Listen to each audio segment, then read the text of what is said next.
Avec les changements climatiques, il y a beaucoup de choses qu'on peut faire pour venir solutionner certains problèmes. J'ai avec moi Émilie Lapointe, biologiste et chargée de projet pour Eureco. Bonjour. Bonjour. Un sujet qu'on entend de plus en plus parler, les îlots de chaleur. J'aimerais ça en savoir plus. C'est quoi exactement qu'on entend par un îlot de chaleur?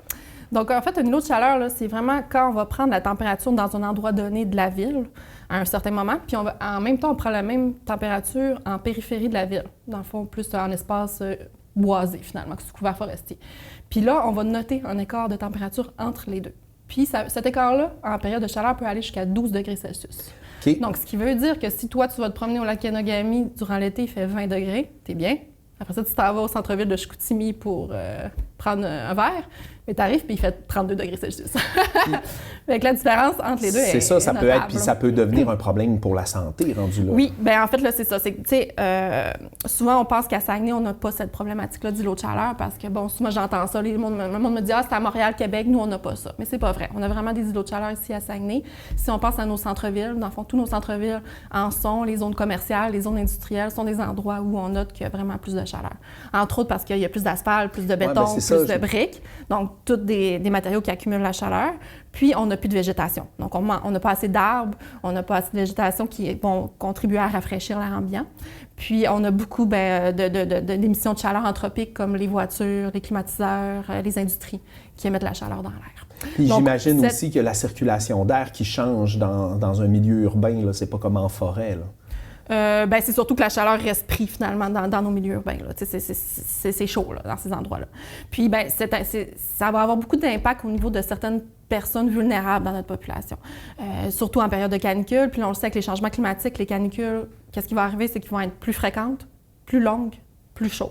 Okay. Fait qu'on n'a pas fini. Là. On l'a vu quand même dans les 2 derniers étés, on a connu des bons épisodes de canicule. Et qui sont les personnes vulnérables? C'est les personnes qui, entre autres, sont plus défavorisées de manière économique et sociale. Les personnes qui vont souffrir de problématiques de santé mentale ou de maladies chroniques. Également les aînés, les jeunes enfants, les femmes enceintes.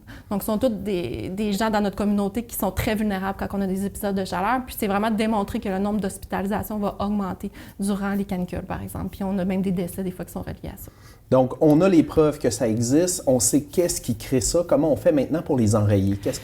Il y a plusieurs solutions, c'est certain. Puis la principale, c'est vraiment le verdissement urbain. Donc, de faire en sorte qu'on ait plus de végétation dans nos zones de chaleur.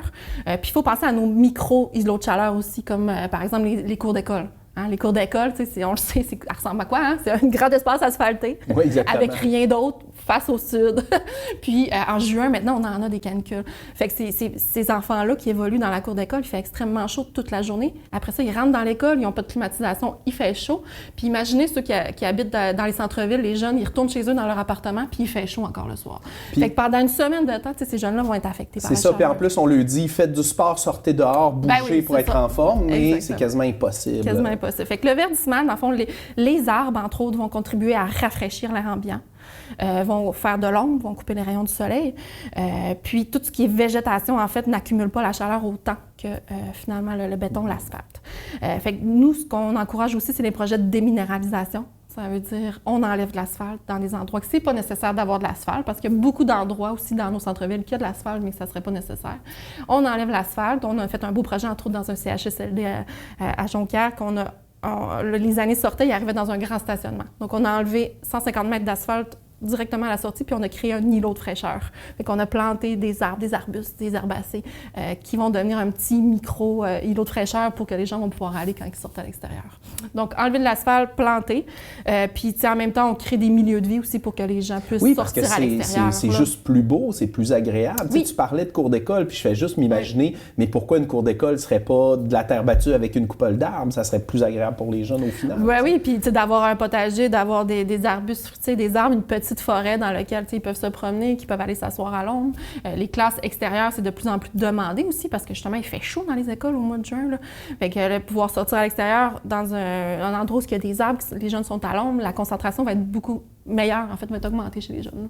Puis là, on parle justement des projets des CHSLD, il y a des organismes qui acceptent que vous alliez. Est-ce que les municipalités commencent à être sensibilisées puis à agir aussi de leur côté? Oui, de plus en plus, bien, c'est certain que, on en parle beaucoup, là, de l'impact, finalement, des canicules, des îlots de chaleur sur la santé de la population. Donc, les élus commencent à être de plus en plus sensibilisés à cette problématique-là. Fait que oui, c'est important, mais nous, là, dans les dernières années, on a agi plus vraiment dans les organismes. Fait que dans justement CHSLD, écoles, garderies, on voulait vraiment aller agir dans les milieux de vie des gens qui sont plus vulnérables. OK. Dans le fond, face aux canicules. T'sais. Mais il reste que même si on parle de gens vulnérables, ça impacte tout le monde parce qu'au final, que ce soit parce que on travaille dans un milieu urbain puis il fait des chaleurs épouvantables ou qu'il faut diminuer notre temps de travail, ça concerne tout le monde au final. Donc, j'imagine qu'on encourage les gens à parler à leurs élus puis à dire qu'on veut plus d'arbres dans les centres-villes. Effectivement, c'est ce qu'on veut. Puis aussi sur les terrains, en fait, on pourra en rediscuter, mais de planter aussi, nous, à la maison, sur nos terrains, plutôt qu'un grand gazon vert plate qu'on passe la tondeuse, il y aurait moyen d'avoir des arbres chez soi aussi. Exactement. Génial, merci. Merci.